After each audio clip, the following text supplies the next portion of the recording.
Garden Manager at SANBI in Gwelecha National Botanic Garden in East London. Today I'm here to present about the job opportunities that are available in the biodiversity space for youth. So in the biodiversity, my slides are not moving. Okay, good. Okay, so green businesses, first of all, I would like to start with why is it important to have sustainable jobs? Green businesses can generate income while preserving the environmental assets. Climate change is real in biodiversity jobs. Climate change is real and biodiversity jobs help people to adapt by restoring ecosystems and protecting biodiversity. It also helps to safeguard species and ecosystem that provides essential services such as water, fertile soil, and pollination. Sustainable employment contributes to healthier environments, cleaner communities, food security, and improved public health. Establishing indigenous plant nursery, I think it would be the best start for the youth to start their businesses. They need to learn about plant propagation skills. They need to propagate indigenous plants and medicinal plants. They need to have the skills to establish food gardens and produce fresh herbs for retail markets. Also, they need to have the ability to produce ornamental trees as well as fruit trees. They can sell those to communities as well as to other communities that are close by, as well as to each other, to their peers, and make money out of that. Also, they can also embark on urban greening projects to harvest carbon credits on the carbon markets. Also, this is facilitated and done by big companies like CSIR. They do a lot of extensive research in carbon credits. This is a picture just to show the propagation of plants. As I said, that would be the start for them to make businesses. You need the ability to be able to produce plants. You need to have the ability to grow vegetables, fruits, as well as medicinal plants.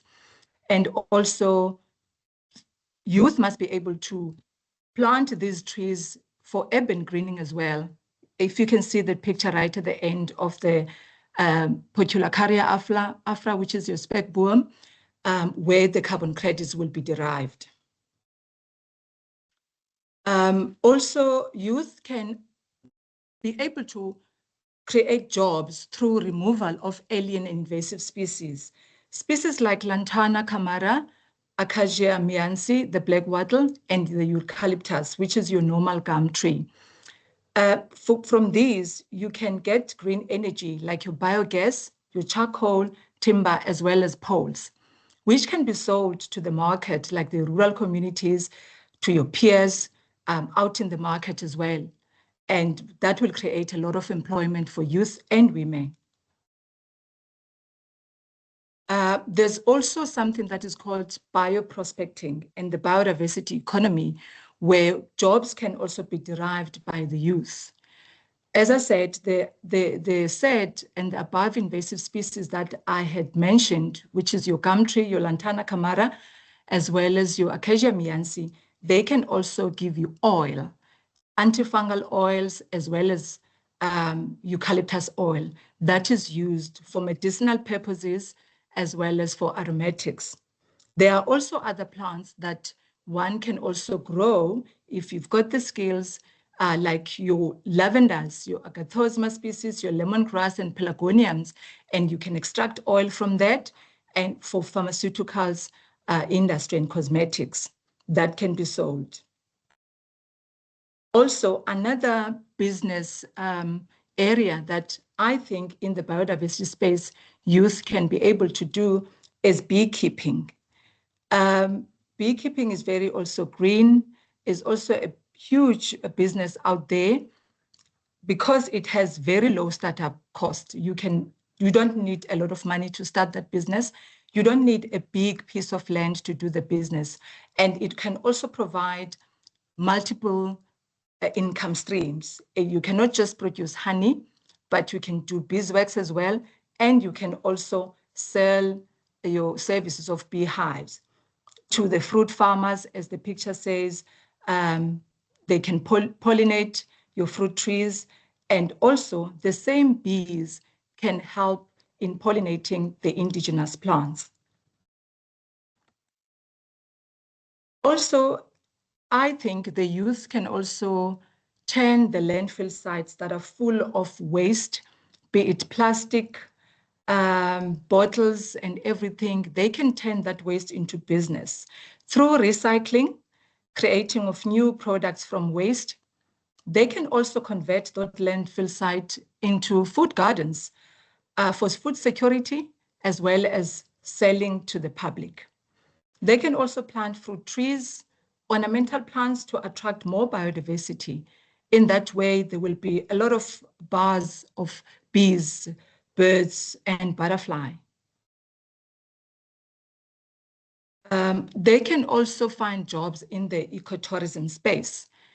Biodiversity is very beautiful, and through training, a lot of jobs can also emerge.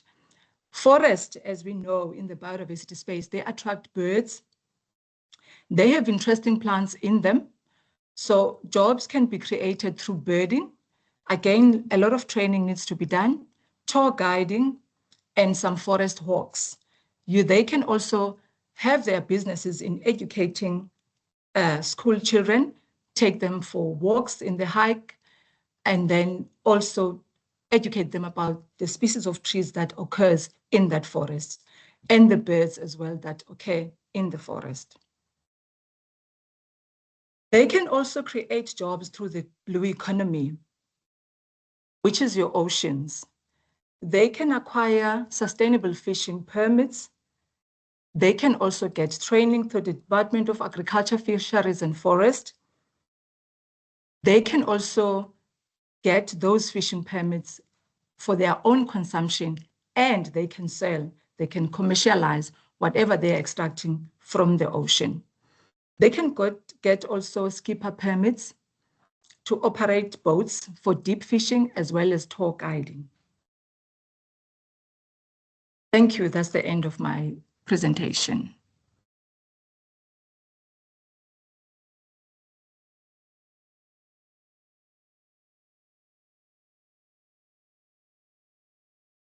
Thank you very much, Madam May. What an insightful presentation that you have presented to us this meeting.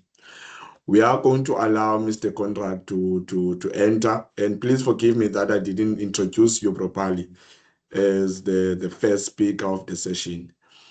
Please allow me to introduce Mr. Konrad as the speaker that is going to do a presentation, and then after Mr. Konrad, we are going to have a keynote address from the Deputy Minister of DTIC, Honorable Alexandra Abrams. Just to introduce the next speaker, the next speaker is Mr. Konrad Hochhold.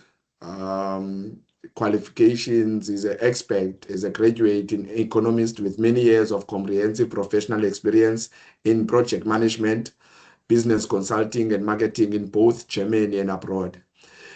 He's originated in Germany. Since 1990, he has been working in his own business consulting company and has specialized in international project management as well as in system design for small, medium enterprises and multinational groups. Due to his expertise and experience, the expert is very well qualified to support the client in areas of import and export and networking. His credentials is in 2010, South Africa Management of the Integrated Security and Safety System. In 1995 and 98, he was in Mpumalanga, South Africa, consultant to Mpumalanga Provincial Government for project development within the Maputo Corridor project. 1992 and to 2017, he was in South Africa again, China and United Arab Emirates, consulting business development and project management and marketing fields. He's also an ex-Soviet Union and business trips in China as part of the third country projects with international companies. He was also in 1985 in Cuba and Angola. And also in Angola, he was a director of technical commercial branch in Luanda and Brazzaville. We would like to welcome you, Mr. Konrad, as you are going to do an insightful presentation in this meeting. Thank you very much. You may enter.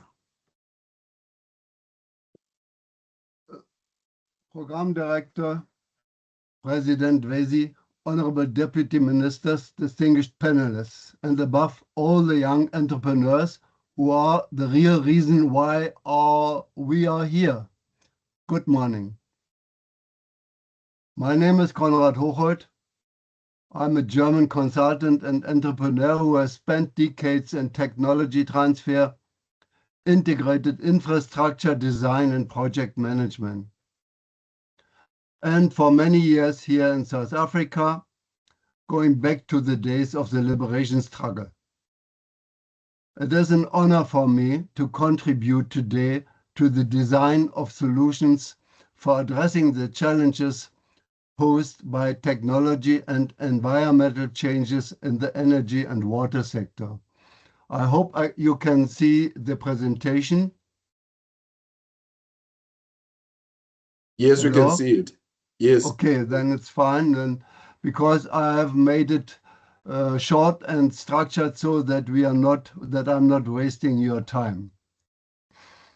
When I was invited by Nelson Mandela for my birthday in 2001, and he signed a photo for me as a birthday gift, which I had previously taken of him, I took a small bag of sugar from Ulitz, which was served with a cup of coffee. Here, this is that one. There was saying printed on the packaging that particularly impressed me. Do not follow where the path may lead. Go instead where there is no path and leave a trail. Innovation demands the courage to take risks, and that courage is exactly what your generation has abundance.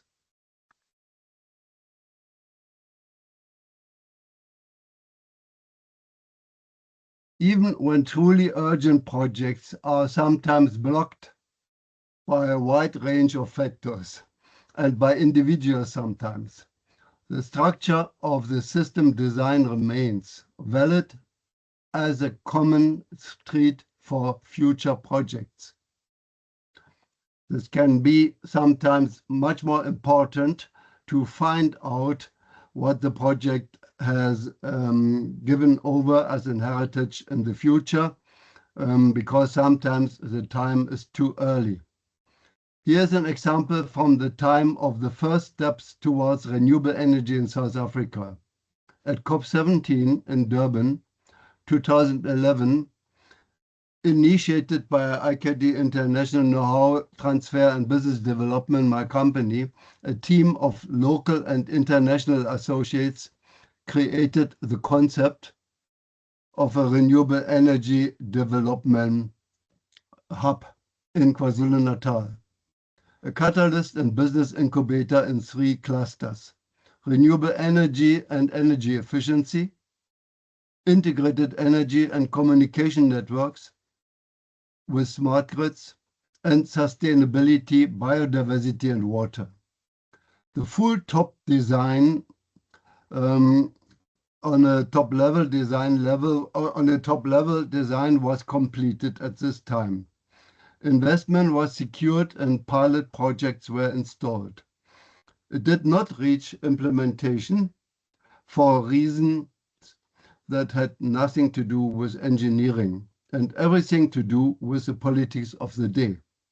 However, and yet the trial remained. People gained know-how, and we built the first bridges between South African and German companies in the renewable field, and in research and development between Durban University of Technology and Humboldt University.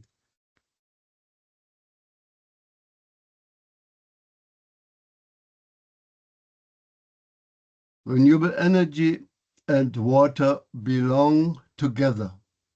They are one system, to be planned holistically. Every water technology is an electrical load. Every energy technology is a water consumer. This is the water energy nexus.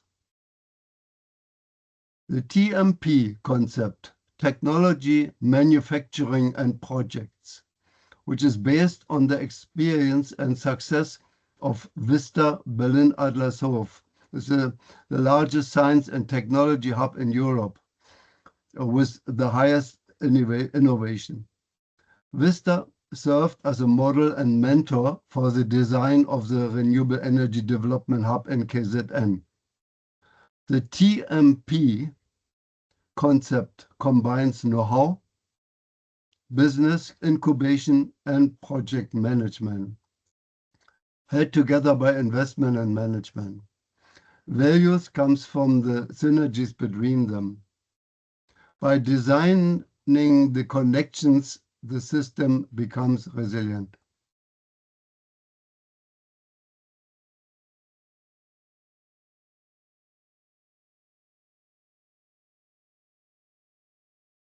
What are the future trends for energy and water technology? Energy and water are two systems and one circuit. Energy for water, seawater desalination needs 3 to 10 kilowatt hours per cubic meter, one of the most energy intensive supply options. And the International Energy Agency expects desalination's energy demand to double by 2030. Water for energy, thermal plant cooling is the largest industrial water user, and green hydrogen needs about 9 liters of purification water per kilogram. In 2022, France had a curtailed nuclear output when river temperatures exceeded cooling limits. The shared pinch point, all data centers, they drive both power and cooling water demand at once. Already 4 to 5% of the US energy set to double. Bottom line, you can't optimize one column in isolation. A win on the one side can overload the other one. What truly links them is the shared digital layer. The same artificial intelligence and Internet of Things sensing, digital twins and flexibility. Water and electricity don't mix, except in the planning desk. We are trained to separate them. One Ministry of Energy, another for water. One startup sells solar, other drills boreholes.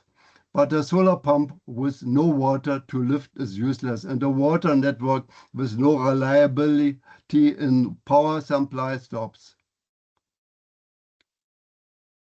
The real opportunity is not in the panel and not in the pipe. It is in connection between them. The connection has a name, system design. Water, especially drinking water, is increasingly becoming a strategic resource and may in some countries be more expensive than wine.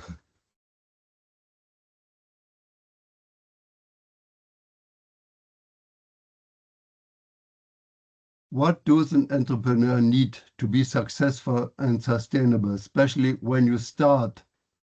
You are focusing in one of the factors and the components where you feel that is the most important one, but the holistic approach is the most successful one. Success in the green and circular economy is rarely won on technology alone. It rests in 5 fundamentals, and they all work together. It begins with a product the market will pay for. Solving a real problem, not just a clever one. But the best idea goes nowhere without the discipline to deliver it. Leadership and sound project management turn vision into something that performs, and no founder builds alone. Partners, mentors, and alliances carry you across the gaps you can't bridge yourself. We must read the rule book as carefully as the engineering. Regulation, permits, and policy aren't after so they are part of our design. Finally, the marketing mix is the compass that keeps production, distribution, and finance pointing the same way. Miss one factor and the others wobble. Especially integration. It is the factor that can stop even a well-engineered project. Align all five and you have a business, not just a promising prototype.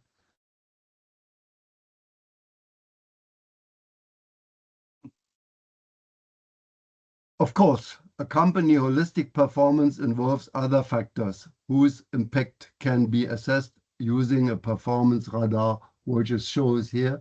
And you can do that one for your company when you start, and you can follow it up over the time of the development. You can really read the success and focus your company in the right direction. Strategic marketing, the compass of company policy.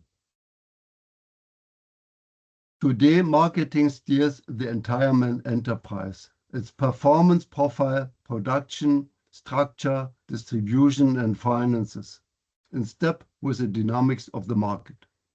And those markets have flipped.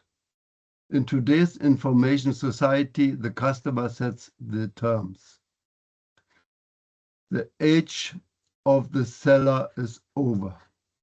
Information society has new criteria, and it starts now in a totally new level, which is the artificial intelligence. Only firms that can assemble a flexible, affordable marketing mix stay in the game. The domestic market is no longer a category of its own. Launch a product anywhere and the world knows without hours.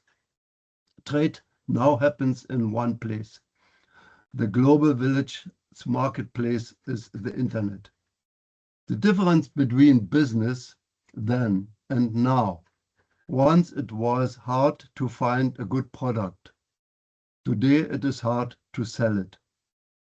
Trade is one global village now, the internet, and the customer sets the terms. Go where there is no path. Leave a trail.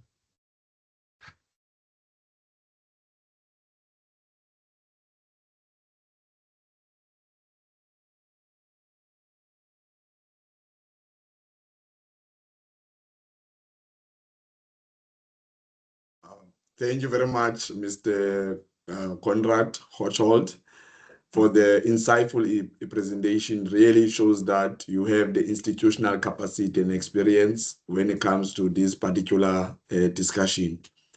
However, there was some request in terms of the chat box. I saw that they requested for presentations to be shared. I would like to ask also from the first speaker to share the presentation via the chat box, and including you, Mr. Hochhold, to share your presentation via the chat box. Now we are moving to the keynote speaker of the day, the Honorable Alexandra Abrams, the Minister. Before she enters, I would like to introduce the Minister. So the Honorable Minister is the newly appointed Deputy Minister of Trade and Industry, Competition of the Republic of South Africa, bringing a distinctly people-centered ethos of one of the nation's most pivotal economic portfolios. She was born in Cape Town and raised in Cape Town. She holds an undergraduate degree in international relations and honors degree in political science from the University of Stellenbosch. Her political career began in 2009 when she joined the Democratic Alliance, marking the start of the defined by principled leadership and commitment to public service. The minister gained early experience at the Western Cape Department of Social Development, where she worked closely with communities facing deep social and economic vulnerability. This exposure solidified her passion for social justice and reinforced her belief that evidence-driven policy can meaningfully transform lives. Elected to the National Assembly in 2019, and now serving her second term, Minister has built her respected track record in parliamentary oversight. Knowing for her integrity and diligence and strong moral compass, she has consistently championed accountability and the protection of citizens' rights. In her current role as the Deputy Minister of Trade and Industry and Competition, she supports the government of national unity in advancing South Africa's industrial development policy, trade relations, and driven investment that fuels inclusive and sustainable economic growth.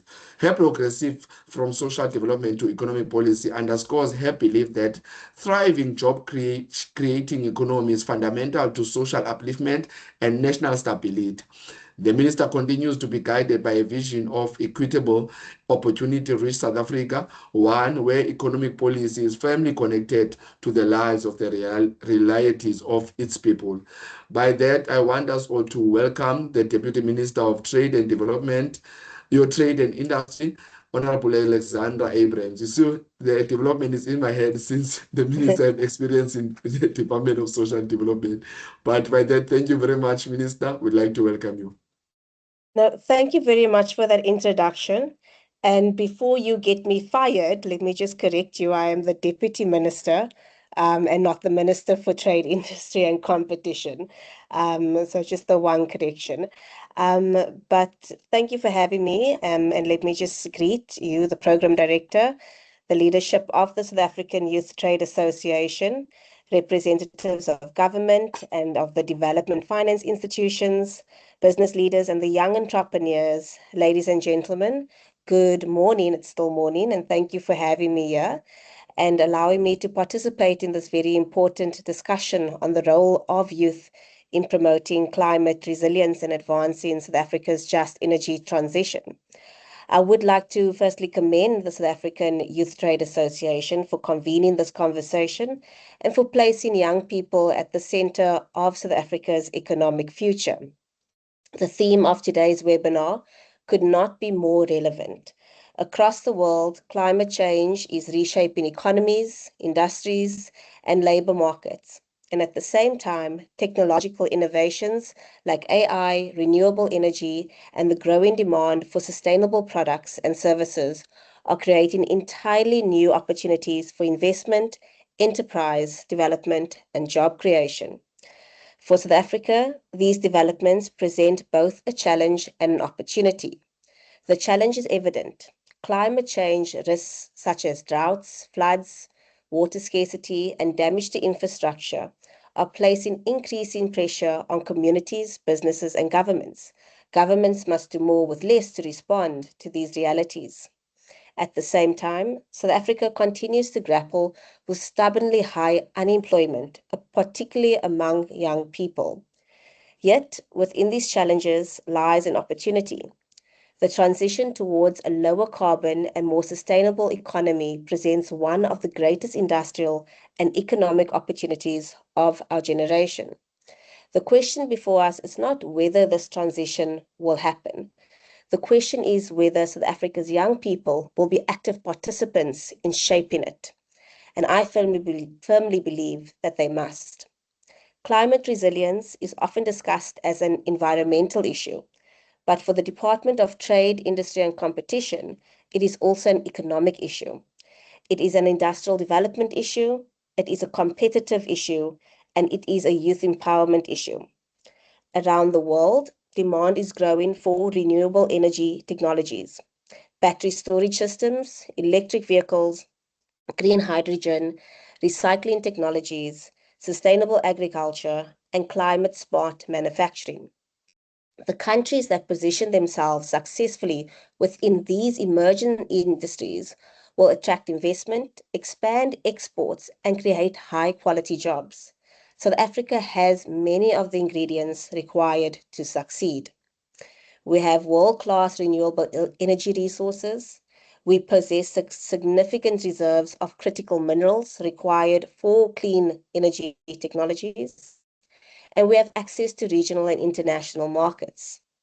Most importantly, we have a generation of young South Africans with the creativity, determination, and entrepreneurial spirit to build the industries of the future. The task before us is therefore clear. We must ensure that young entrepreneurs are not merely consumers of these technologies. They must become producers, the innovators, the manufacturers, the service providers, and the exporters. This is where youth-owned businesses can play a transformative role. Young entrepreneurs are often more agile, more innovative, and more willing to embrace emerging technologies than established firms. Across South Africa, young people are already building businesses in areas such as solar energy installation, waste beneficiation, recycling, environmental consulting, sustainable agriculture, energy efficiency services, and digital technology solutions. These businesses are creating jobs while simultaneously helping communities and industries adapt to the changing climate.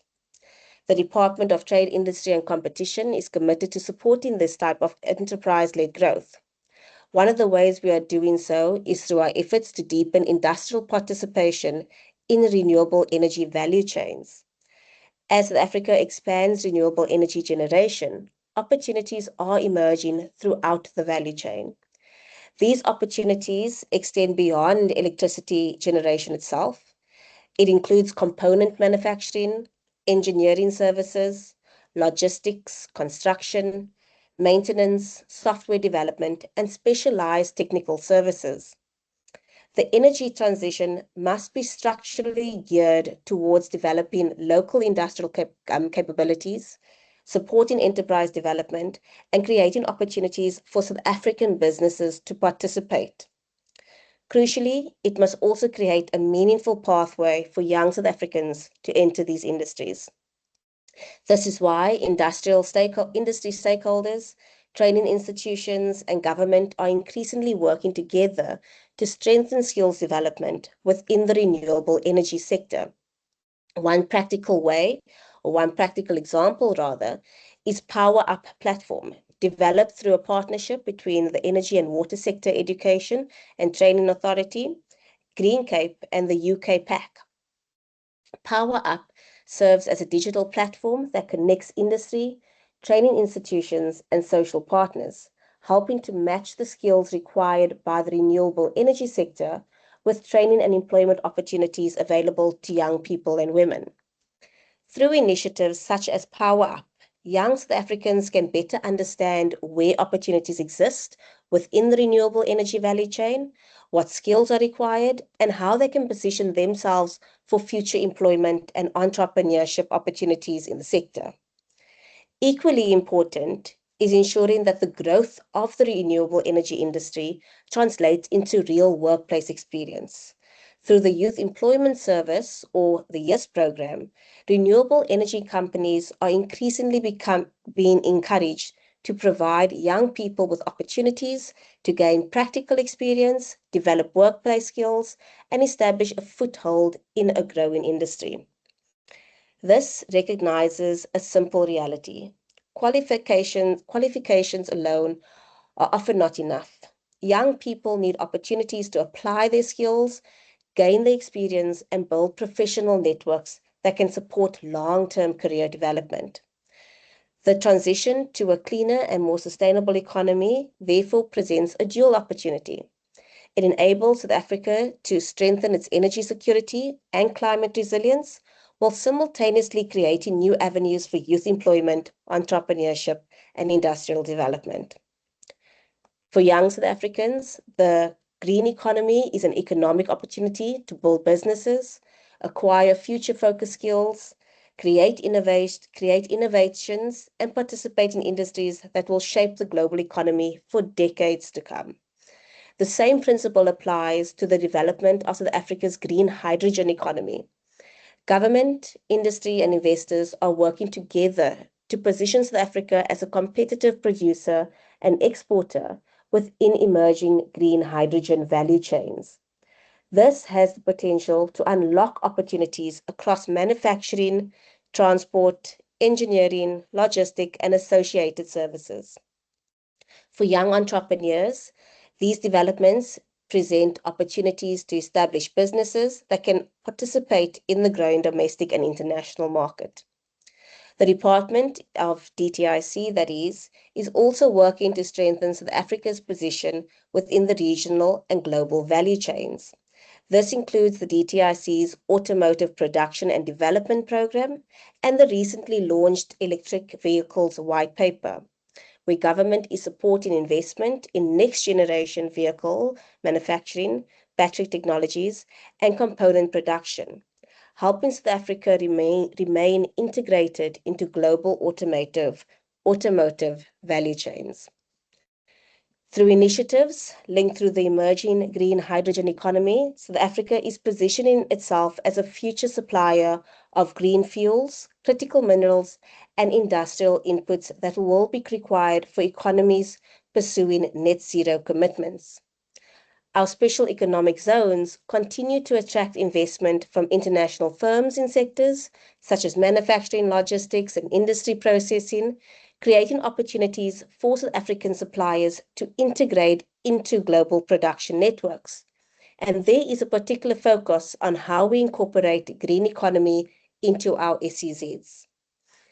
Climate-related products and services are becoming an increasingly important part of international trade, whether through renewable energy technologies, environmental services, the circular economy initiatives, or climate-smart agricultural solutions. New markets are emerging across Africa and beyond. The African Continental Free Trade Area offers significant opportunities for South African businesses to expand their reach and access to new customers across the continent. Developing climate resilience should therefore be viewed as a market opportunity to be seized. Of course, we recognize that significant barriers still remain. Young entrepreneurs consistently identify challenges relating to access to finance, access to markets, access to procurement opportunities, technical support, and industry networks. These challenges are well understood by government and our development finance institutions. Through the Industrial Development Corporation, otherwise known as the IDC, a range of programs are supporting youth entrepreneurship through finance, mentorship, business development support, and improved access to markets.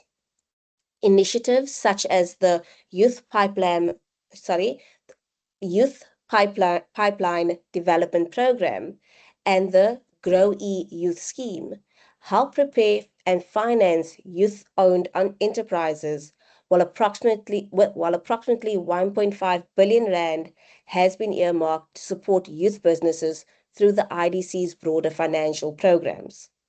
Beyond funding, initiatives such as SME Connect and the Township Economy Partnership Fund are helping young entrepreneurs access supply chains, new markets, and business opportunities. This approach is particularly important within the green economy. As South Africa expands renewable energy, green hydrogen, and other emerging industries, new opportunities are being created for youth-owned businesses, supplier development, and job creation.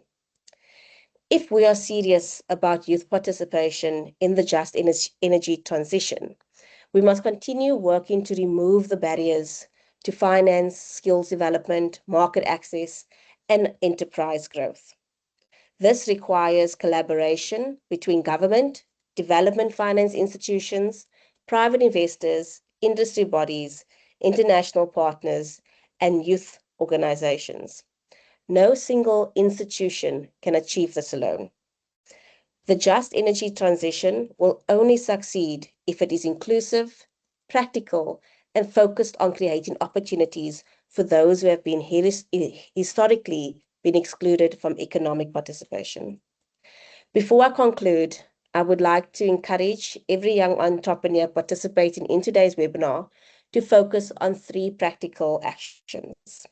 First, familiarize yourself with the opportunities emerging within the renewable energy, battery storage, recycling, resource efficiency, and green manufacturing value chains. These sectors are growing and will require innovative businesses capable of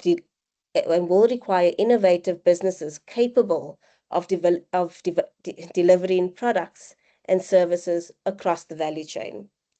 Don't wait for conferences or expos. Be proactive about it and be proactive about seeking those opportunities. Second, engage with the institutions such as the IDC and the National Empowerment Fund, the NEF. Explore programs such as the IDC's Youth Pipeline Development Program, the Grow EU Scheme, the SME Connect, and the Township Economy Partnership Fund. These initiatives provide access to finance, mentorship, market opportunities, and business development support that can help young entrepreneurs move from concept to commercial success. Access to finance remains a challenge, and there are institutions actively seeking to support sustainable industrial development and youth entrepreneurship. If your business is small, look to funding options available at the Department of Small Business or the provincial and municipal funding options. And remember, there are also international partners with funding offers.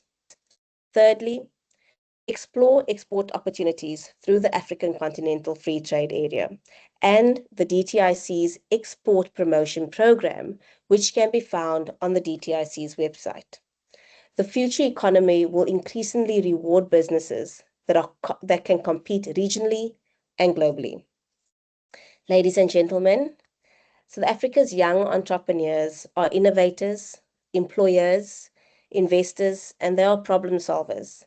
They will help determine whether South Africa succeeds in building a more resilient, more competitive, and a more sustainable economy.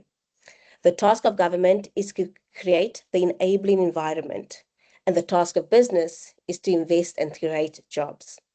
The task of young entrepreneurs is to seize the opportunities before them. If we get this partnership right, South Africa can become a leader in the industries of the future, while creating jobs, expanding opportunities, and strengthening climate resilience for generations to come. I wish to thank you and wish you a productive and successful webinar, and also thank you for caring enough about climate change and the world we and you want to leave behind for future generations. Thank you.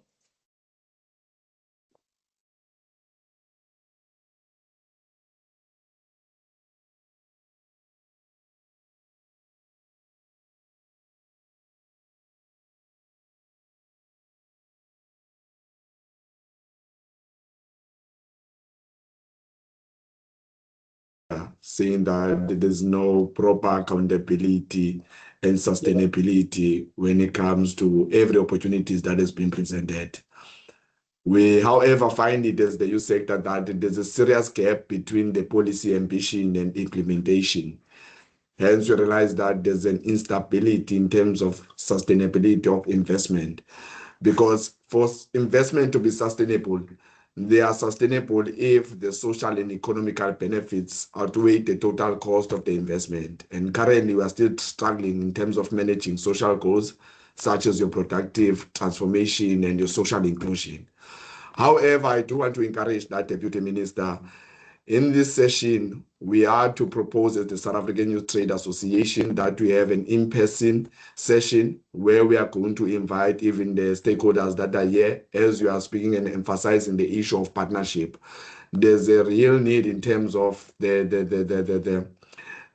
true definition of partnership, and us as young people becoming a widespread approach to ensure that we accelerate youth participation within the green economy. We are going to have those discussions. We are going to send to your office where we are going to invite all strategic key stakeholders, and we are going to have an in-person session, and we are going to engage thoroughly on these topics and ensure how we can establish an accountability mechanism that will ensure that will create a conducive environment for young people to participate within this. However, I do encourage colleagues that there will be an opening discussion and answer and a session where we are going to move right now to the panel discussions. And then thank you very much, Honorable Minister, for your insightful and also progressive address in this meeting.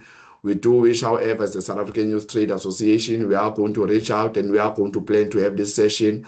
Hopefully, we wanted it this month, but because of the schedule, we are going to look at maybe after the July or August or October, but we are going to communicate. Each and every person that is participating here will be invited to ensure that you do participate in this in-person program.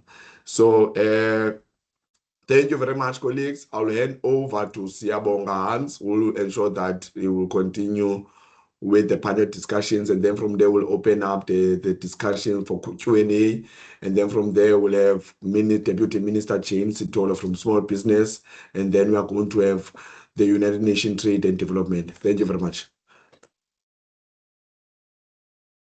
Allow me to introduce myself. My name is Siyabonga Hans, and I currently serve. Sorry, Sia, you are not audible. Can you ensure that you increase your volume? We can't hear you. Can you hear me now? Yeah, you are audible.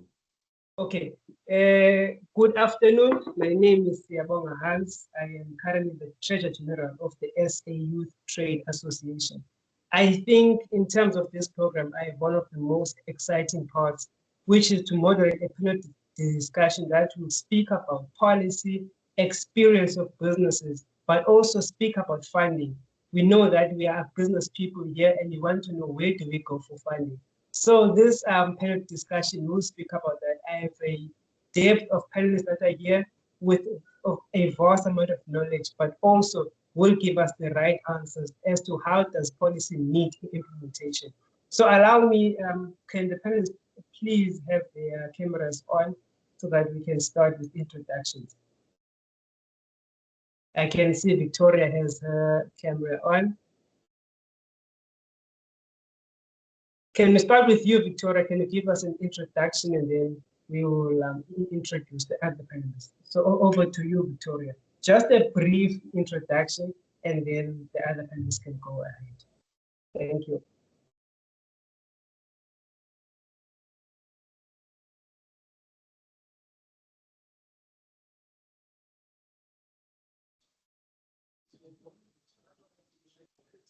Hello, everyone. Can you hear me? Am I audible? Yes, you are. Hello.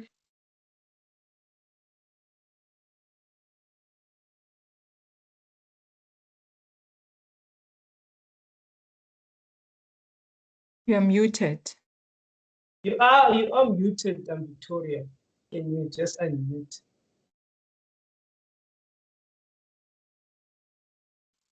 Okay. Yes, that's better. Okay. Thank you so much. My name is Victoria Kamateka, and it's a pleasure to be here. I am the founder of Kama Waste Solutions, and yes, it's a pleasure. Should I introduce my business, or you just said a short? Yes, you can give us just who you are and introduce your business, just in a minute. That's why we are here. Okay. Okay then. So my business is called Kama Waste Solution, and it's a youth-led waste collection company. Mainly what is what we collect, sort, and then channel the waste into recycling and also the proper dumping site. We currently pick from Kampala district, and that's mainly in Kawempe and Nakawa division. And we also work with collaborators, local collaborators. Those are local briquette manufacturers. And how is the model? When we pick the waste, we sort it on the truck.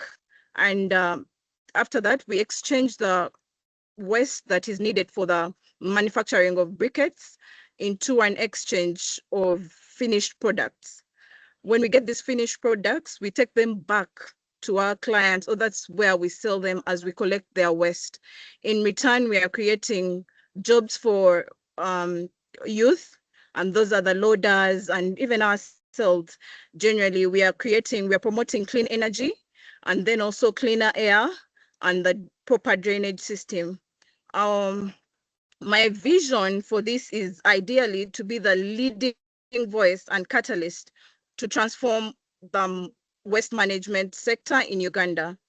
And basically it's to reduce the waste that goes to the dumping site through innovations and circular economy. Because along the journey, as I was doing this business, I realized we dump a lot of waste, which we could have used for more solutions, like briquettes, already the project that I said. And currently we are also working to enter into the textile waste, because our vision is by 2030 to have reduced the waste to 99% through circular economy innovations.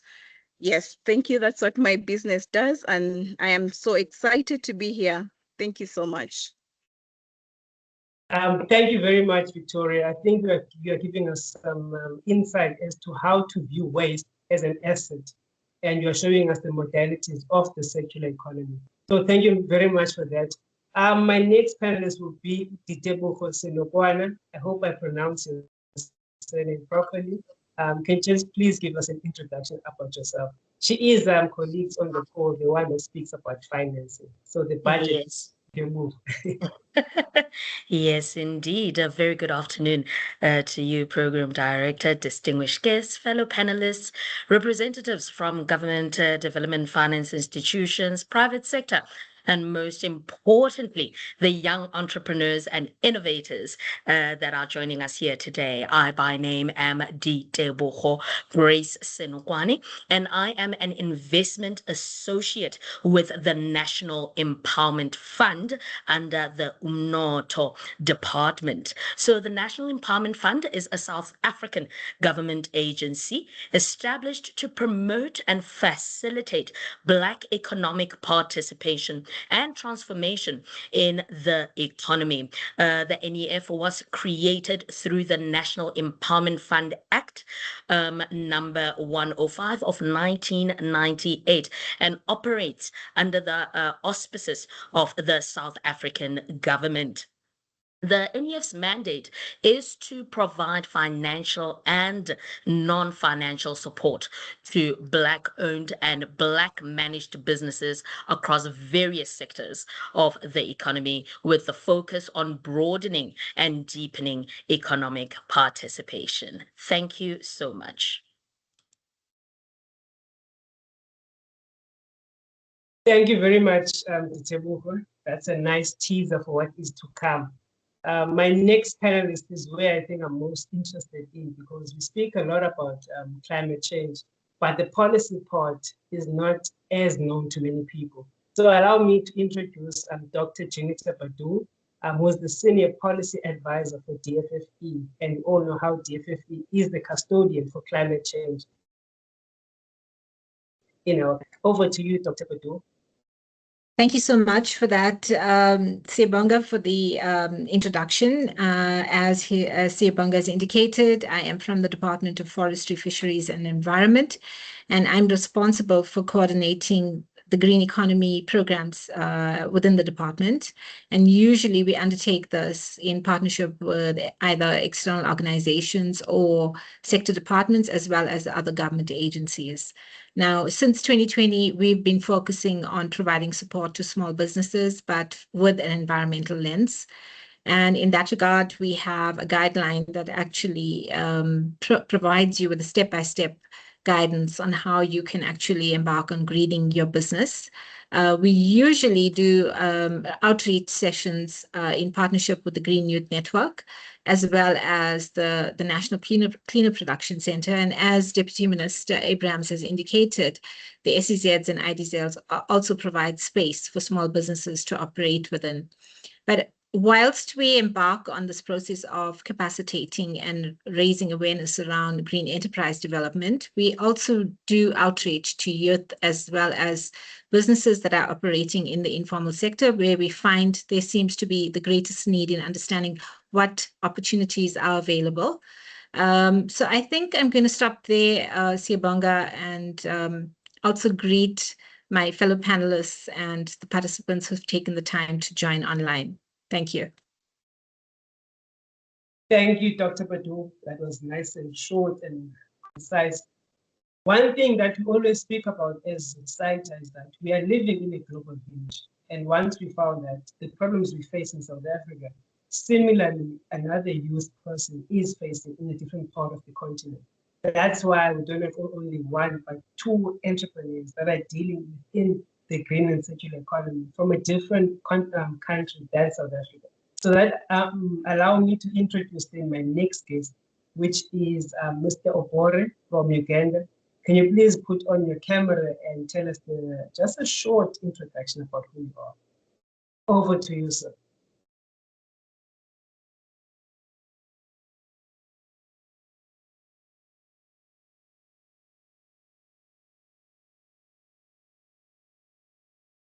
Yes, we can see you, Joseph, but you're muted. Okay. Yeah. Thank you so much, Hans, for introducing me to the call. Welcome, everyone. Thank you for joining. My name is Joseph Obore. I'm joining all the way from East Africa, and that is Uganda. Yeah. So I am the head of Action for Development of Grassroots Communities.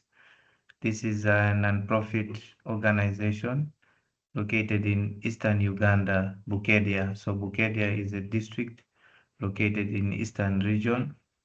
And we are committed to empowering the most vulnerable groups of people. And these are the children, youth, and women in breaking the cycles of poverty and build sustainable futures. And we do this through designing and implementing with them innovative projects around education. We also do projects in skills training, especially digital literacy, entrepreneurship, and soft skills. And the last program we do for children, youth, and women is climate action, where we sensitize, we advocate them to adopt green practices that help to conserve the environment, that help to save the planet. Yeah, that's what I do back at home in Bukedia, Eastern Uganda. Thank you so much, and back to you. Thank you, colleagues. And that is the first round of introductions. So now we are going to spice things up a bit, and we are going to be going at a full pace. So can I just have all the panelists just put on their cameras, because I will be shuffling some questions around and no one, so that we can have more an interactive webinar. Can Victoria put on the cameras, but I can start with her, being that she was the first one to introduce herself. Okay. Victoria, you are starting something that can change how waste is managed in Uganda. And speaking on capacity building, you are part of a program which was done by UNCTAD, who is one of our speakers today. And UNCTAD, what this program does was to build capacity around youth entrepreneurs. Can you tell us a bit about how that program enables more young people to develop solutions, but as well as harness the ecosystem around? So Victoria, can you just give us how that program has enabled you to rethink how waste is managed in Uganda? And you have 2 minutes for this.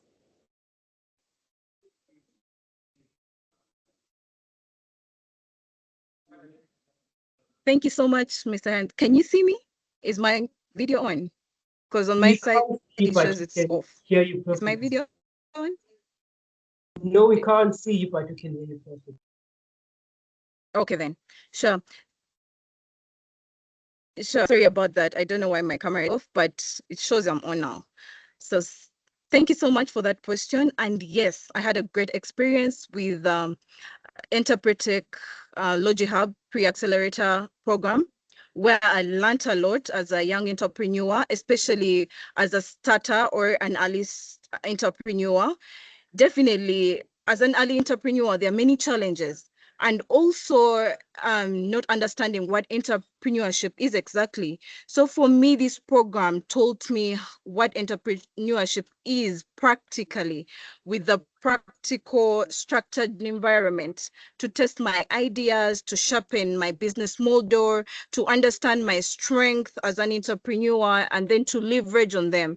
Currently, those are the same skills that I use, or competences, like collaboration. So I realized I didn't have enough finances, but I needed this work to go on. So I decided to do collaboration with already existing collectors and also already existing manufacturers so that we can push this work, so that we can see that we are saving our environment. So it's a skill that I wouldn't have been open to if I hadn't gotten an opportunity to be exposed to. And I also believe many other youth out there, not only in Uganda, but also in Africa, some of them, we do not have the knowledge to or the access to these programs, yet they're really life-changing for business, for just how to know the technical bit and also what it can grow from, the networking. So if we could have more of these programs, I think they would change like they changed me, because now I have a standing business which wasn't there before the program. So yes, thank you. That's how the program has changed me, or the Interpretech LogiHub pre-accelerator program has changed. And I think it can also change more people, or programs like that can change more young people, because one of the issue we face as young people is understanding business. Yes, we may know it, or we may want to do it because we are practical, we have the zeal, we have the vision, we are very on to the ground. But the problem is we don't know how to do it and we don't have help. But through these such programs, we get mentorship, we get networking, collaborations, training, that even when things are stuck, you can always go back and ask, how can I do this? Where can I go? So for me, that's the impact it has made. And I would wish for more younger entrepreneurs, or all entrepreneurs, to have such exposure and opportunities like that. Thank you so much. Back to you, Hans. Great.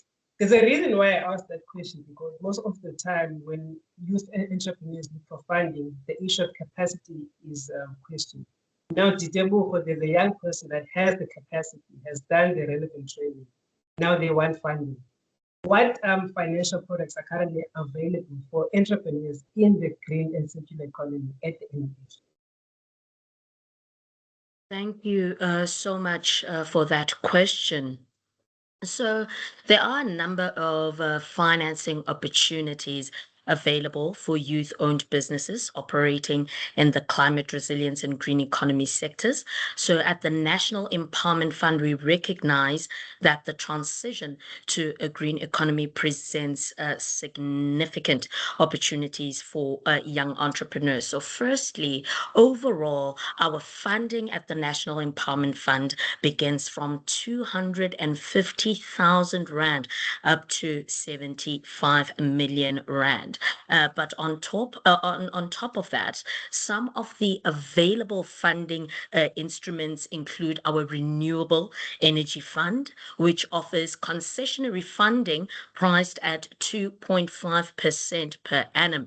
And that is aimed at supporting businesses participating in the renewable energy value chain.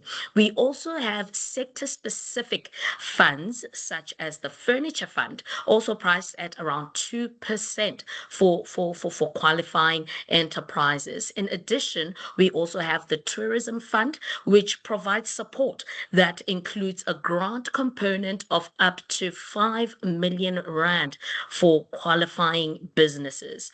For enterprises participating in logistics and infrastructure value chains, the Transnet Concessionary Fund offers opportunities for businesses that form part of the Transnet supplier ecosystem. Furthermore, the National Empowerment Fund is in the process of finalizing a partnership with the National Youth Development Agency, which will combine funding and grant support specifically targeted at youth-owned enterprises. More details, of course, on this initiative will be communicated once the program is officially launched. But really, the key message is that funding opportunities do exist, and young entrepreneurs should actively engage with development finance institutions to identify the most suitable funding instrument for their specific sectors and growth stages. I thank you. So you can see the story we are building here. There's a capacitated youth. There's money involved whereby there's funding for the green and circular entrepreneur. But we always speak about active citizenry, whereby we build on the responsibility we have as young people towards the country. Dr. Padu, my next question to you is now the entrepreneurs, in terms of the departments and perspective, what role does youth-owned enterprises play in sustainable development, as well as advancing climate change as the custodian institution of climate change in South Africa? So what is the perspective you want us as young people to have going forward? Okay, thank you for that, Siyabonga. I think most importantly, what we've witnessed is this shifting geopolitical dynamics. And as a result of it, obviously, a new world order is emerging, and we have to take into consideration as South Africa, as a globally responsible citizen, what is our role to actually contribute towards a decarbonized world. In that regard, we are a signatory to the UNFCCC, which is the United Nations Convention Framework on Climate Change. We've also ratified the Paris Agreement, and that mandates us to actually put in place the NDC. We've actually submitted the updated NDC, which alludes to much more ambitious targets for both mitigation as well as adaptation. Where do the youth actually come in all of this? Whilst I'm rambling on with regard to our responsibilities as a country, well, actually, usually with youth startups, entrepreneurs, as well as emerging small businesses, they tend to, and I think the colleague from Uganda has indicated, access to support to actually get their businesses on the right path.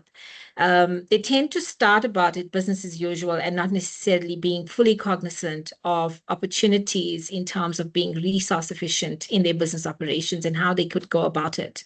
And if they get it right from the get-go, it means that as they grow into medium and large businesses, we have businesses that are operating much more responsibly.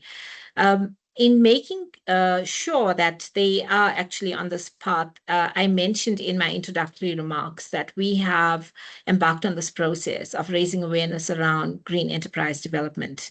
And this we've done in partnership with the DTIC through its agency, the National Cleaner Production Center. We work very closely with the Department of Small Business Development, and then also the Department of Science, Technology, and Innovation. And many programs actually exist for youth, small businesses, as well as women-headed businesses to take up the opportunity. So it does require a certain amount of proactiveness on the part of the youth, of the entrepreneur, and of the emerging small businesses that is who's embarking on this journey. In terms of opportunities and what the department's doing, I mean, all of government is responsible for ensuring that they undertake business with small businesses. And the target set is per annum, they need to meet at least 30%. So that in itself already provides a certain amount of opportunity for small businesses to engage with the public sector. But it doesn't necessarily unpack that the business has to be, green in nature. And this is where we'd like to see this kind of trend emerging, where we can grow this cadre of green enterprises in the medium to long term, because our ultimate goal is to ensure that we are reducing emissions. And whilst larger enterprises, transnational companies, etc., do provide their data in terms of emissions, and we track that through the greenhouse gas inventory, we would like to see emerging businesses also, embarking on a similar path by being more resource efficient. Let me stop there, Siyabonga, and allow my fellow panelists to also come in. Thanks. You are giving us quite a lecture, Doc, and I was keen on listening more about that. Joseph, I want two questions from you, if you can have the time to compress them into one. The first one is that as a young person out of East Africa, why did you start what you are doing? That's number one. Number two, understanding how Victoria's journey in capacity building from MPTEC program has allowed her to gain a new insight into the business world. What then do you think funding can assist you in terms of scaling up what you are doing? So the two questions is one, as a young person from East Africa, what led you to begin what you are doing? And then the second one, how can a climate change funding change what you are doing and scale it up more? Yeah, very good, very good. Thank you so much, Hans. Though you are, there's a way your voice has changed, you know, I'm struggling to hear you a lot, but I mean, I understood your questions. Yeah, thank you so much. So once again, Joseph Obori is my name. I come from Uganda. And besides running the Action for Development of Grassroots Communities that works in education, skills training, and climate action. I mean, under our climate action program, we came up with a social enterprise. It's called Decotech West Hub. Yeah. And the reason as to why we came up with this social enterprise is that, you know, about 96% of the population living in Bukedia town, I mean, a small town where I live, are seen dumping waste. They do not have a culture in proper waste management. I mean, collection, disposal, and recycling. Yeah, so this is a pinpoint. This is the pinpoint behind the start of our social enterprise, Adecotech Waste Hub. And you may ask, what do we do? So what? Yeah, so what happens is, since the population does not have a culture in proper waste collection, disposal, and management, yeah, we have established this enterprise to basically change that narrative and have the population collect the waste themselves, you know, because I mean, it is the waste that you produce and it is the waste that you dump yourself. So you need to be engaged in managing that waste that you produce. So what we do is we kind of give incentives to the public, for example, cash transfers, you know, we tell them to collect waste and we buy the waste that they have collected to our hub. That is one of the incentive. The other incentive is at the end of each quarter, you know, we select it depends on the number of those that have collected high amounts of wastes. So we select we call them the best waste pickers or waste collectors and publicly recognize them. So this is like a public event where we call, you know, the leaders, the community itself, people gather. It's not a long hour session, let's say maximum of 1 hour, and we publicly recognize them. So what do we mean by recognizing? So we give out a t-shirt, you know, that reads at the back that I am a waste, a clean energy champion, clean energy champion. Yeah, so that means they are able to wear that t-shirt wherever they go, and people are able to recognize them as a clean energy champion in the community. And also we give awards, also some prizes to those that have collected or have given us high amounts of recyclable waste. Yeah. Then the other incentive we give is basically we link them up to our local government who where they get access to opportunities, you know. For example, the Bukedia Town Council here sometimes have grants for, you know, clean energy initiatives. So we connect them to the local government and enable them have access to financing to be able to continue with their clean environment efforts. Yeah. So how do we make money in this initiative is when the public brings in the recyclable waste and we buy it. So we do the sorting and we also do the marketing. So we reach out to waste recycling companies that are actually struggling with the limited supply of recyclable waste at the moment. So they become our clients in buying the recyclable waste. So that is how we make the money. But you realize that the money we get or the revenue we get, it is again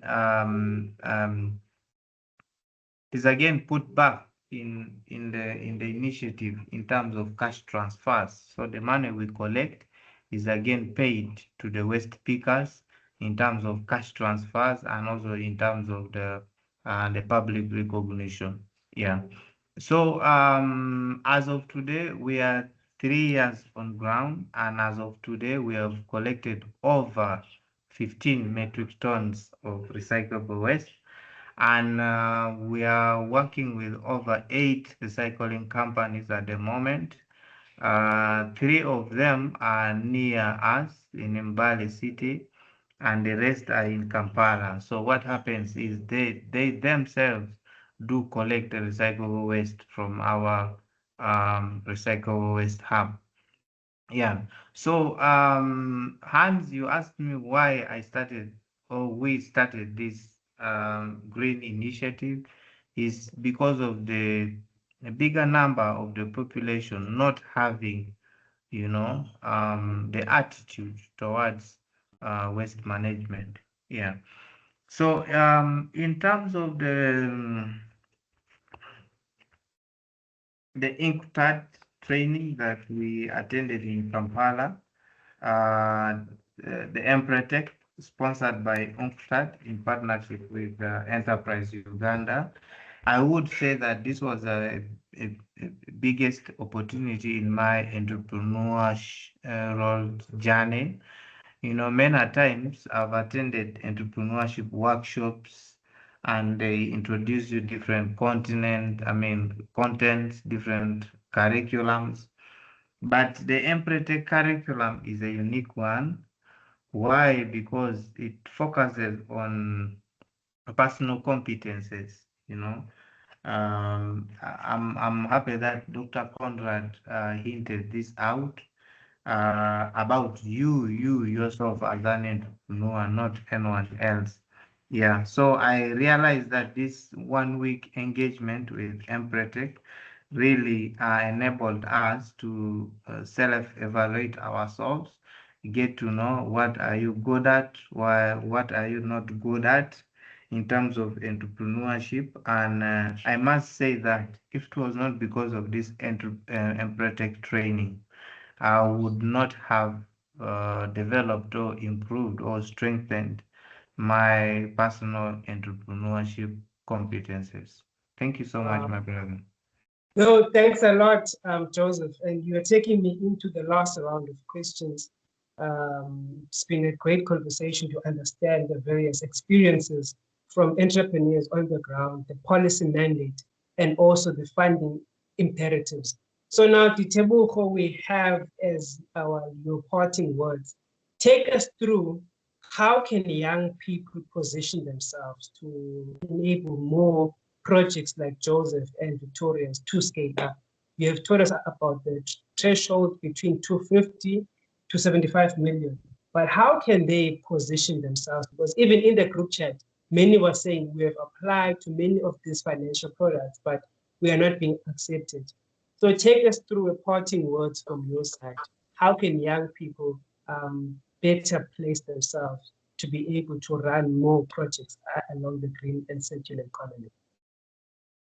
100%. And thank you so much, really, for that question. So, project readiness is one of the most important factors in securing funding.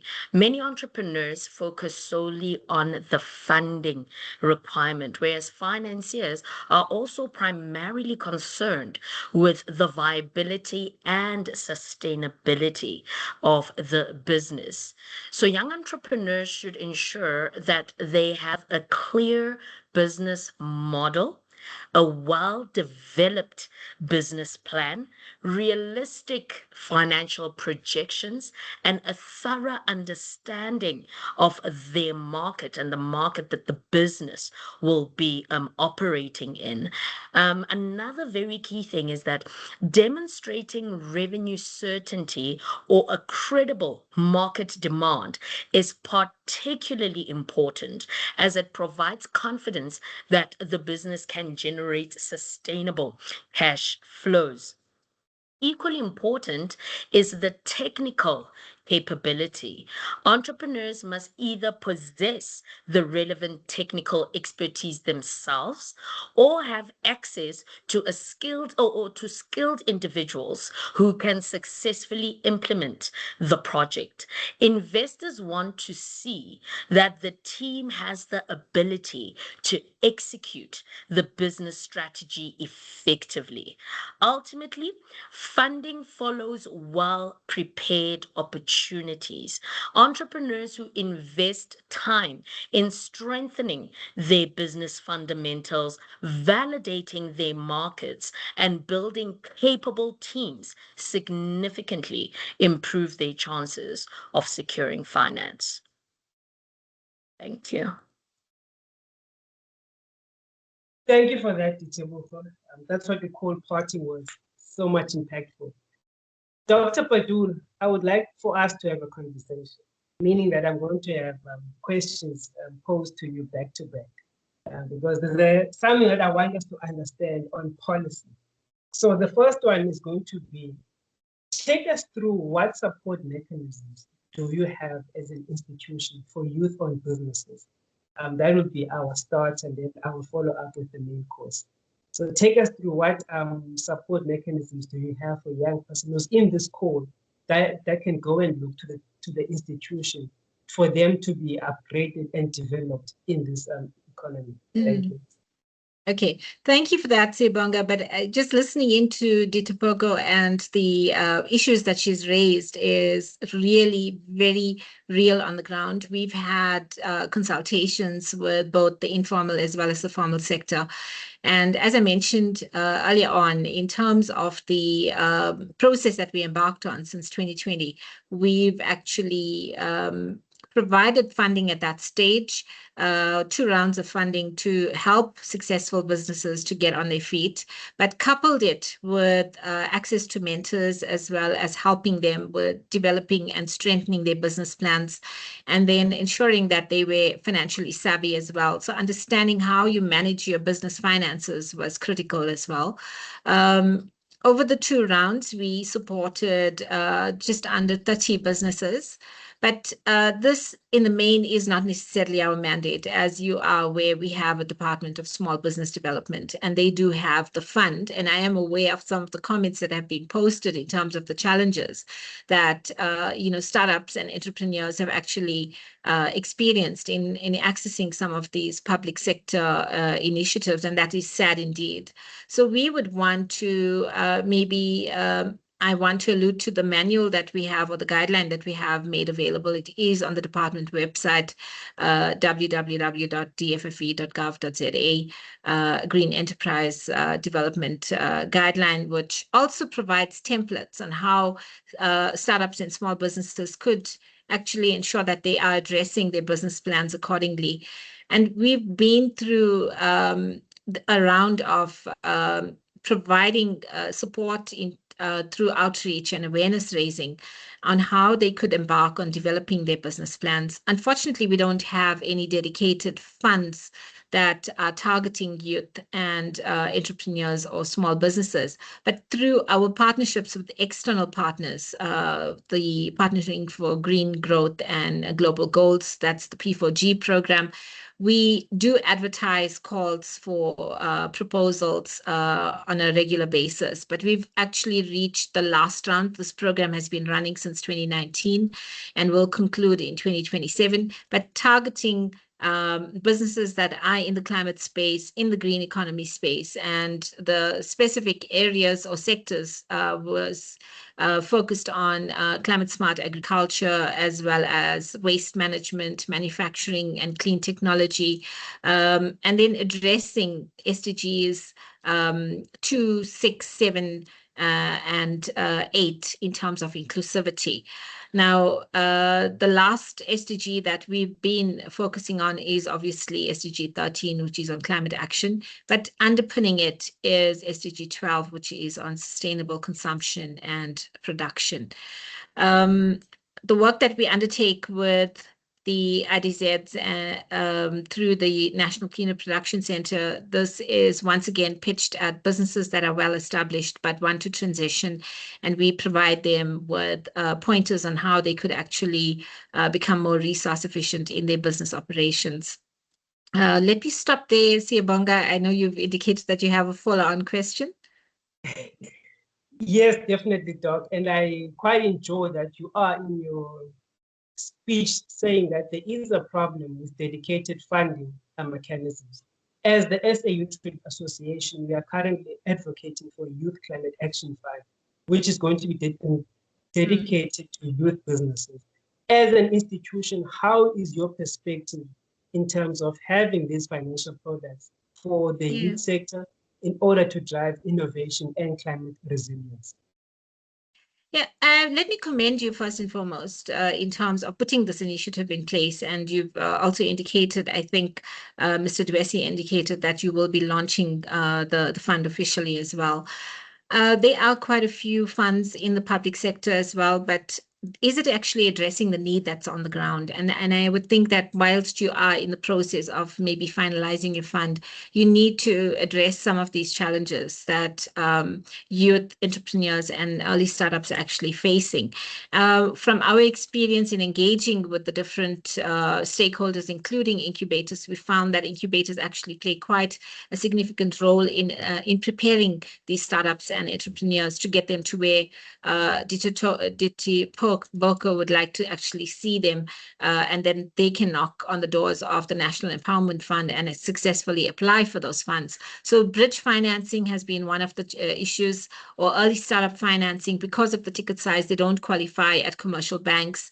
And in most cases, I think from one of the comments in the chat indicating that these funds tend to operate like a commercial bank. And this is what we have to be aware of.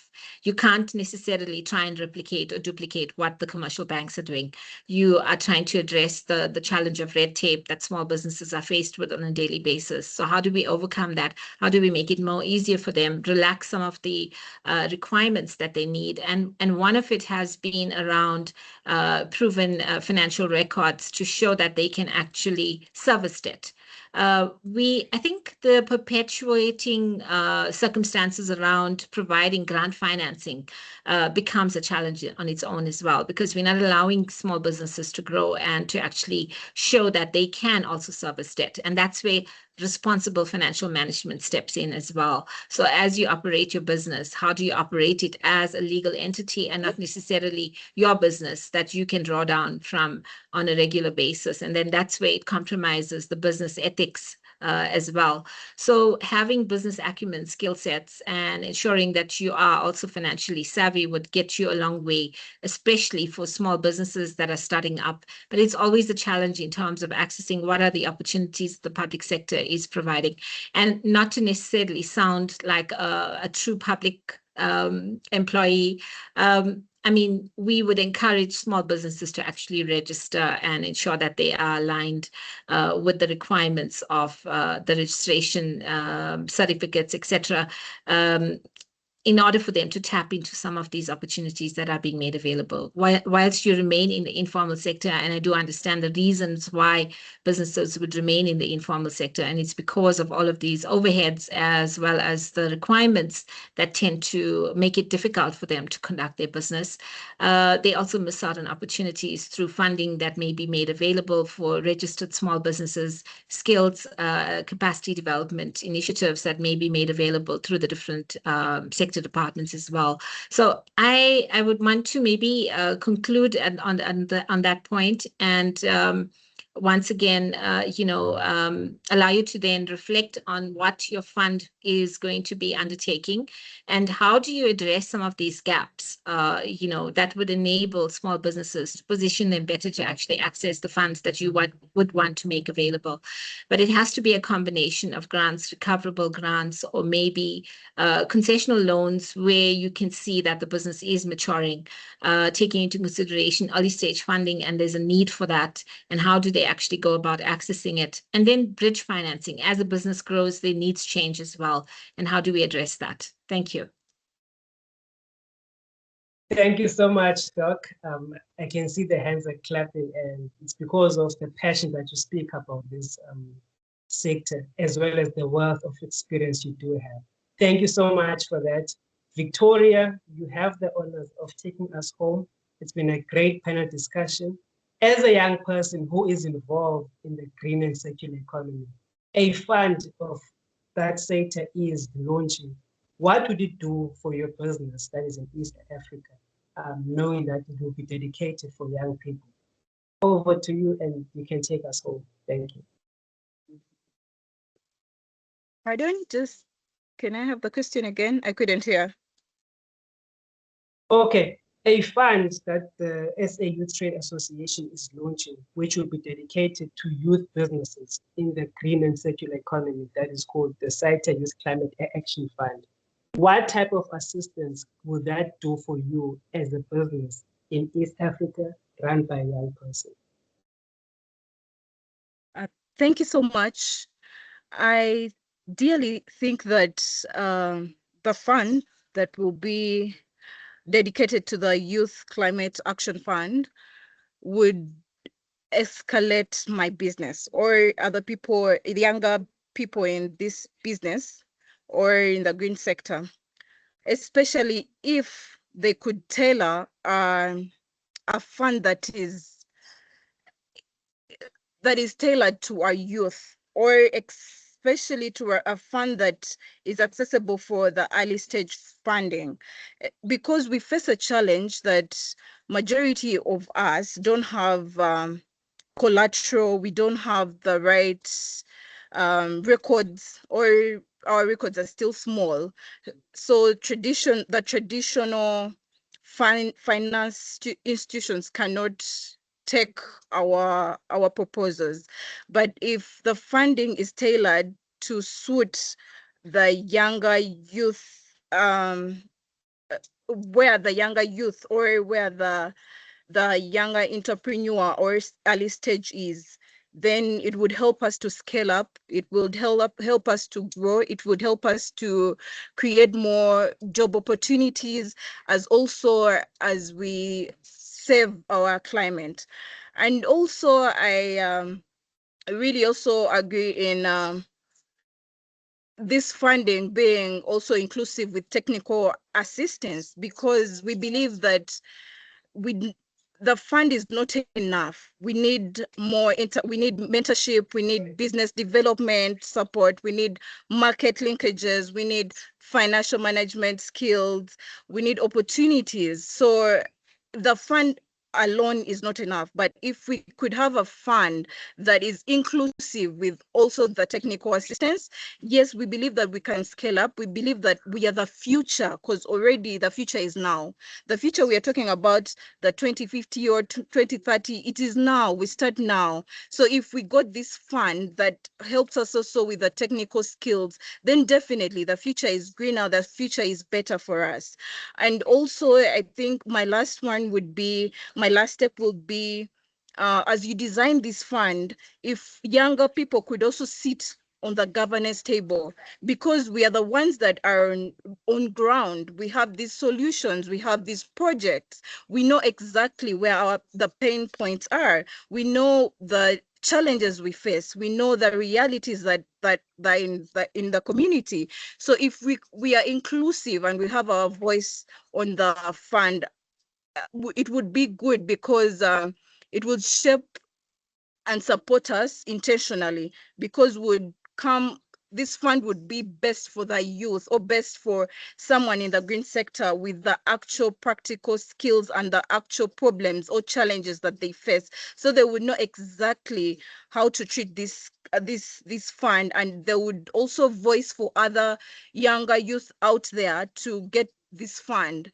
because they know the policies, they know what the requirements, they know what it takes. So it would be like an advocate for other younger youth, and also us to be inclusive, because we believe, yes, the youth is now, and the youth is the future, but we believe that we cannot have a brighter future if we are not inclusive. So yes, the fund should be inclusive, involved with the youth. And yes, so I think my last say on this would be to, if this is well designed, and a youth climate change would not only be just a financial project, it would also be the investment of the next generation, where we support climate leaders, green entrepreneurs, and even create jobs for a resilient community driving Africa's. Thank you so much, Victoria. That was really a good parting words. What I took from that is young people want a fund that is patient, which is called a patient capital, that takes them through the various stages and also links them to the market. And what you are detailing is actually what the Youth Climate Action Fund will do in terms of the various step: capacity building, market linkages, and access to funding. I will then hand over to the presiding officer of the session, Mr. Leone Dwesi. But before I do that, Dr. Padu, Joseph, Ditebucho, and Victoria, you have been awesome. Thank you for the panel discussion. It's been great. Thank you, and over to you, Mr. Dwesi. Thank you once again, Siyabonga, and thank you to the panelists, and including the audience also, for still being here in this meeting. It's going to be a question and answer. I am going to allow hands. I'm going to note hands, those who have questions or input that aligns with the content of the discussion and also the theme of the program. And then also, because of time, we'll also request that for those who are going to have something to say or question or input, please be briefly, as we are going to have the ministers recording playing, and then we are going to the closing of the session that will be done by the United Nations Trade and Development. By that, colleagues, I am noting hands. I see only one hand. Okay, so that is the only hand that is here. I'm going to take only this hand from Precious Ayanda Lindwe. I'm going to unmute the person now.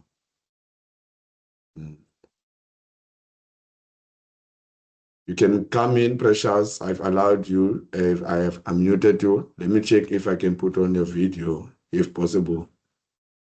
Okay. Yes, thank you.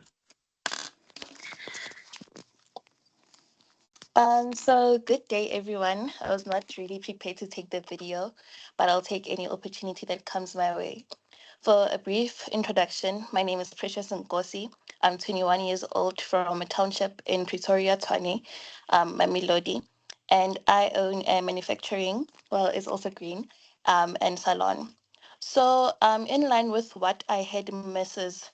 Janita Badul say in terms of NEF funding and other funding programs that are given out by the Department of Small Business. I just want to follow up on that, because my question is that, not question, but rather comment, is that we have applied. Well, I'll speak for myself. I have applied. I applied last year when I was 20 years old. My salon has employed 4 people already, but I'm operating from a small scale. I've used I've funded myself to open this salon with my NSFAS book allowance. The salon is still working very well. And in terms of the manufacturing, I've managed to order products from Alibaba, and then I manufacture with the natural products from the environment, which are the likes of shea butter. We use herbs for hair growth oil, oils, and so on. So my question is, who is administrating these funds? Because we've been applying Just last week, I went to the Department of Small Business Development here in Sunnyside, their offices, and there was literally one person in office, which is Mr. Godfrey Petler. He says that he is the red tape reduction manager. And I said to him, I applied last year for the Business Infrastructure Support Program. I'm very well versed in creating business proposals, business profiles, and the plan in which what I plan to do with those funds. I have not even received one form of communication to say, if say I'm rejected, why am I rejected? Or if I'm accepted. There has been no communication. And I've been following up on this matter since last year, September. This year, there was an asset assist program that was released by the Department of Small Business. I applied again, and they said that all information regarding the statuses of the applications has been released by the 30th of April. Today, I'm sitting on the 1st of June. I have not received any form of communication. I've been sending emails, and then I get an automatic email telling me that I have to go. This person has been assigned to my case. I've noted them down, Mrs. Pamela, Mrs. Maluleke, but then they are not speaking to me. I'm the one who has to go out, search for their emails on LinkedIn, which is quite administrative. So I'm asking myself, are these funds really available, or are they just being posted online? Because we are not receiving the funds. And if it's a term of readiness or such stuff, we have been ready. I've been attending business training and finance training hosted by SEDFA, small business, something SEDFA. I have a business management certificate from them, financial management, and I've went to the Grandpa Academy. But then how many of these academics and business training stuff do we have to continue going to for us to get the funds? We have been operating, it's a proven business. This is not a startup. I have went and gotten certifications to, what can I say, support my craft. I'm a certified nail technician, certified makeup artist, and I'm a second year Bachelor of Accounting Science student. What is it do I need to do to get this? Because I'm also teaching here in my salon. I also get nail trainings where I teach the youth in my community how to do Sorry, nails. Precious. Sorry, my sister, because of time, I just want to respond to your concern and then just to give you a direction and what to take. But I've heard your concern and the content of your input. What is really your concern? And really it's frustrating, and especially with the background that you have just you just said right now. We are, as an organization, we are going to commit to play as a center in your crisis. I'm going to leave my email address also here, because you say that your problem is with the SITFANE, the Department of Small Business, if I had, is an agency under the Department of Small Business.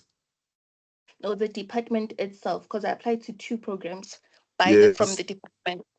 Okay. Can you kindly drop me the 2 programs that you have applied for via my email? I'm going to drop my email here. And then us as a South African Youth Trade Association, we do commit that we are going to try and do a follow-up what is happening with your concern. But it's really frustrating. It's one of the reasons that as an organization we are proposing the Youth Climate Action Fund, so that young people cannot be excluded, and also try to challenge the barriers that we are currently facing. Because really the bureaucratic systems is really delaying the progress for us as the youth sector. And these are the challenges that we want to attend to.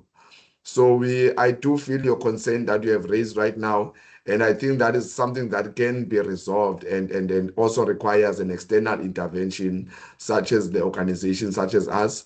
We are going to ensure that you do get a proper response why you have not received your application feedback so far.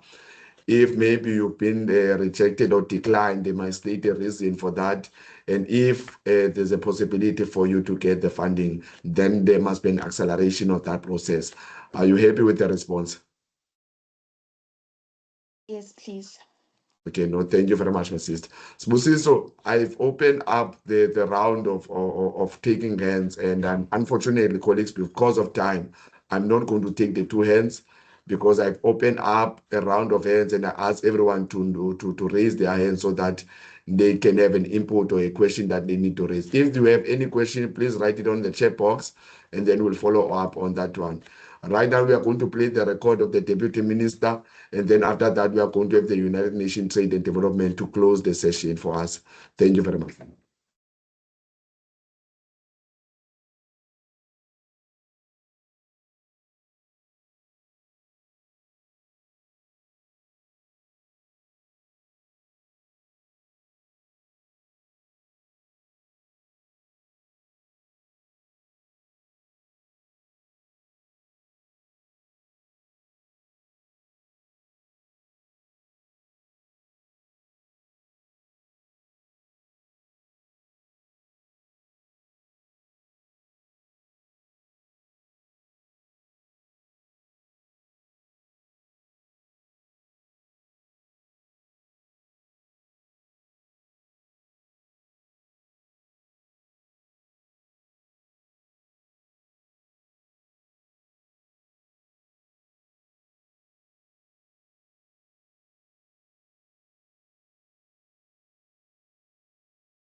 am I trying to resolve with this innovation?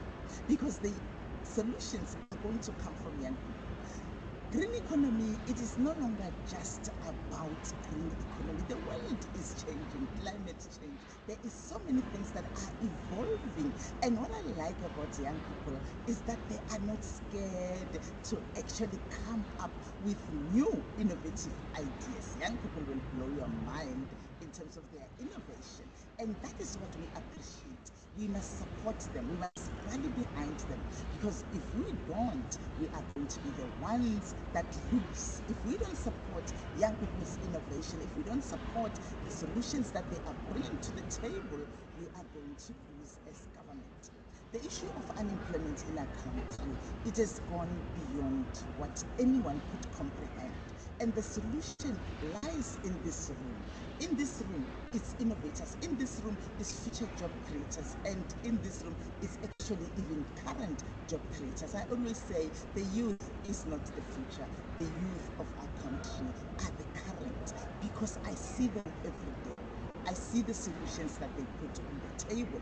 And we need to capitalize on that as government and ensure that we embrace these innovations, we embrace these solutions, so that we can move the economy forward, so that we can create employment and ultimately reduce poverty in this country.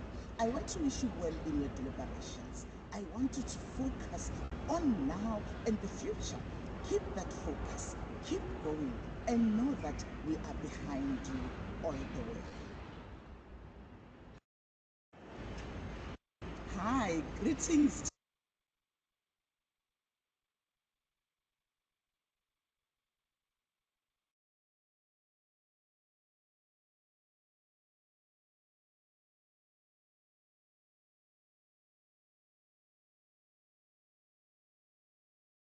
Thank you very much, colleagues, for your patience. Now we are going to the last speaker of the day from the United Nations Trade and Development from Geneva, Switzerland, Arlette Verploegh.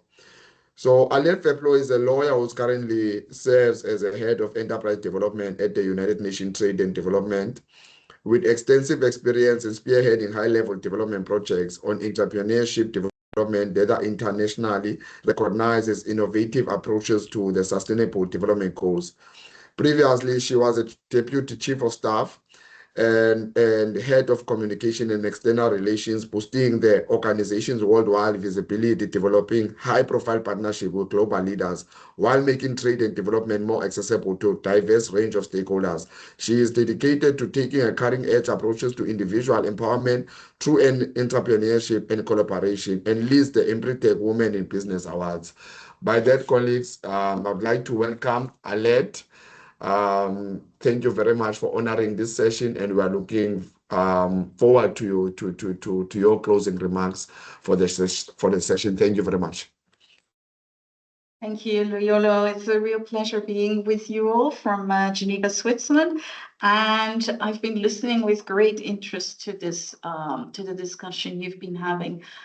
It was very honest, as I said to colleagues, sometimes almost raw, because of the opportunities you're portraying, the ideas you have, and it shows again how young people are really game changers. And as the Deputy Minister just mentioned, and unfortunately we were not able to listen to the whole video, but it was really inspiring to see how the Department of Small Business is supporting young entrepreneurs. For us at the UN, you all as young innovators are a very important target group that we want to work with, together with you really, and that we want to see how can we remove challenges you have. And here again in this session, we heard some of the obstacles, the challenges you face and so on. And we work together with many governments in the world, but in South Africa, we work with SETFA.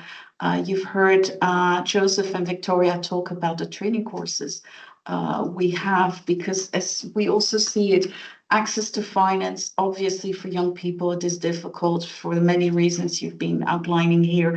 But in addition, what we often hear from the investor side is that often entrepreneurs also are not ready yet to pitch, or they have a great idea, but has the idea been thought out thoroughly? Have you done a proper market research? Like, you've identified a problem, but how to go to the market, you know, and then how to prepare your business plan and your pitching. You have one opportunity. Of course, as we heard before already, you need to be able to enter the door and meet with investors. But once you're standing in front of them, how do you pitch it? How do you bring your idea in a convincing way that you get the funding? Because funding is available. And you all as young innovators, again, you've got such wonderful ideas. And this topic, you know, today's exchange, it's really a fundamental point, because the green and circular economy, it's no longer a niche agenda. It's rapidly becoming a core driver of economic transformation, and you're standing in the middle of it.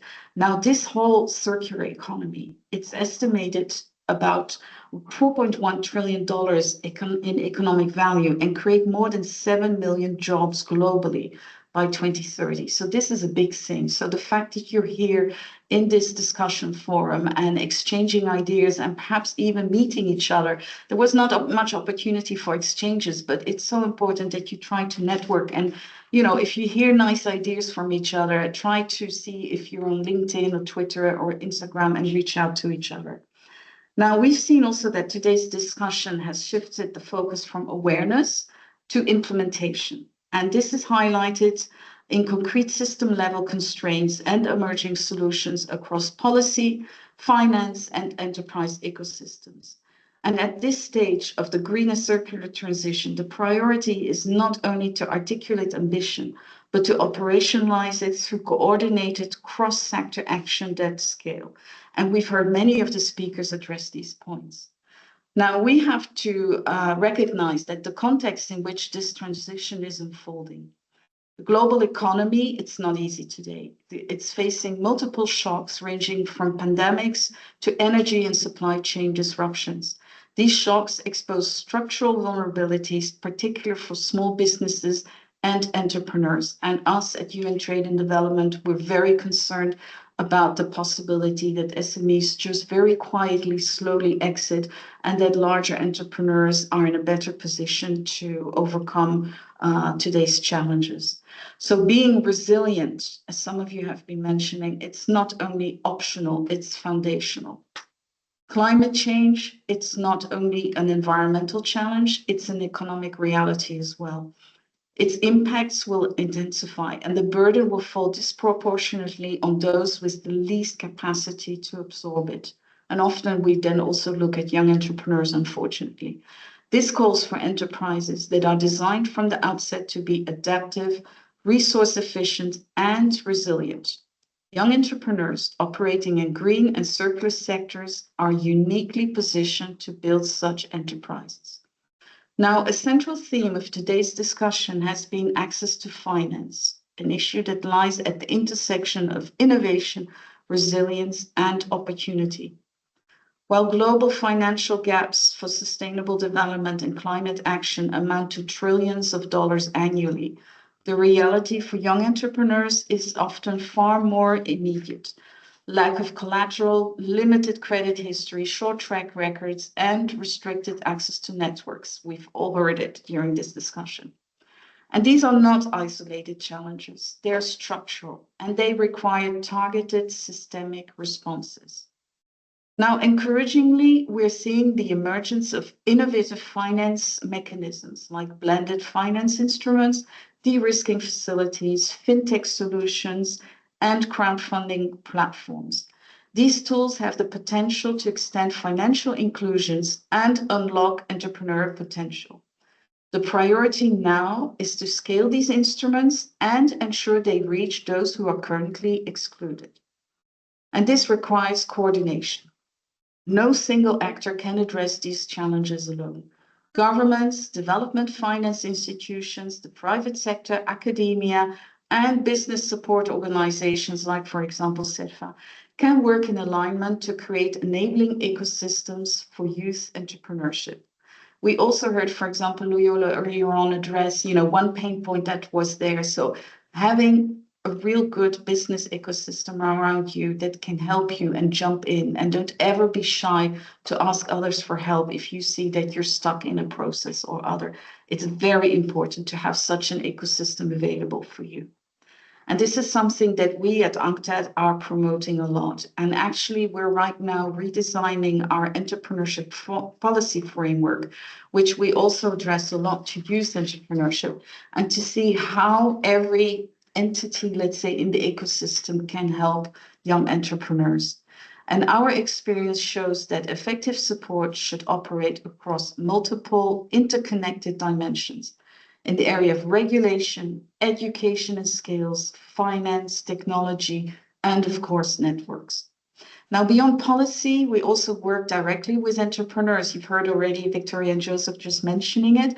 We have a flagship program where we work a lot on competency building and really building the strengths from within yourself, knowing yourself better. But as I mentioned, also having a clear vision, mission, preparing rightfully for fundraising, for pitching and so on, to see also with AI how all technologies, how can you best apply them in your business, to look at sustainability elements with the greening, circular economy. What are the areas where you could really come in with your business and add value to the market? So we're about present in 40 centers worldwide. Here you heard Uganda. We've been in South Africa in December with this particular workshop, but we hold many more things with SETFAS throughout the year in the country. So if you're interested, I think my colleague is putting a link in the chat. She said she just did this, and you can see if you're interested in enrolling in our next sessions. Now, we're also expanding targeted support for youth-led startups in key sectors. Among logistics, we also are in manufacturing and fintech, all areas where we see that social and economic development can take place. We have mentorship, investment readiness programs, and connecting young innovators to markets and capitals. So with this, I have actually 3 key messages that I'd like to transmit to you. First of all, youth entrepreneurship, it's not only a social imperative, it's an economic opportunity. You in the world are 1.2 billion people. It's a huge population and the largest actually in history, and one of the most engaged in climate action. And your capacity to innovate, it's evident and it must be harnessed. The second thing is that policies matter. Targeted, evidence-based youth entrepreneurship policies are key to address the specific constraints that you're having to face and to translate potential into sustainable enterprises. My third and last key message is that coordination is crucial. Leadership is required to align policies, incentives, and institutions around a shared objective, enabling young entrepreneurs to thrive in the green and circular economy. Now, with the transition that we're discussing, it's not only about changing systems, it's about shaping a new generation of economic actors.